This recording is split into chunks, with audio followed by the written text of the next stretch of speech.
हर घर तिरंगा अभियान के तहत पूरे देश भर में 20 करोड़ तिरंगा फहराने का लक्ष्य रखा गया है। इसके लिए सरकार ने तिरंगा फहराने के नियमों में भी कई अहम बदलाव किए हैं। इसके तहत अब रात में भी झंडा फहराया जा सकेगा। इसके अलावा मशीन से बने और पॉलिस्टर से बने झंडे को भी लोग फहरा सकेंगे। संशोधन के पहले केवल सूर्योदय से सूर्यास्त तक केवल हाथ से बना हुआ काता हुआ ऊन, कपास या रेशमी खादी से बना झंडा ही फहराया जा सकता था, लेकिन अब सरकार द्वारा तिरंगा फहराने के लिए कुछ नियम भी बनाए गए हैं। ऐसे में अगर आप तिरंगा फहराने जा रहे हैं तो नियमों का जानना बेहद जरूरी है, क्योंकि अगर तिरंगे को फहराने में इन नियमों को तोड़ा गया तो उसे तिरंगे का अपमान माना जाएगा। संस्कृति मंत्रालय द्वारा दी गई जानकारी के मुताबिक राष्ट्रीय ध्वज फहराते समय हमेशा कुछ बातों का ध्यान रखना चाहिए, नहीं तो आपको जेल तक हो सकती है। इनमें सबसे पहले तिरंगा फहराते समय हमेशा यह ध्यान रखना चाहिए कि केसरिया रंग का हिस्सा हमेशा ऊपर हो और हरे रंग वाला नीचे हो। झंडा कटा फटा, गंदा या अव्यवस्थित नहीं होना चाहिए। राष्ट्रीय ध्वज के साथ कोई दूसरा ध्वज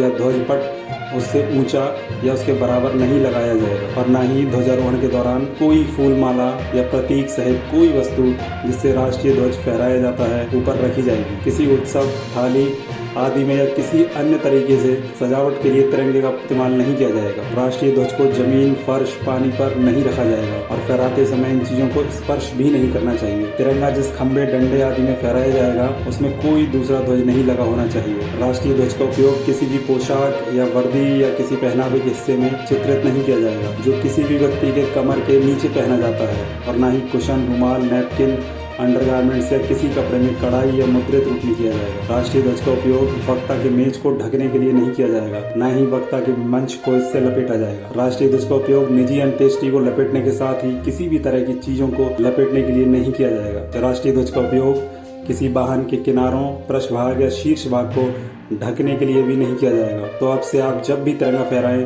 तो इन बातों का ख्याल रखें, नहीं तो आपको जेल तक हो सकती है।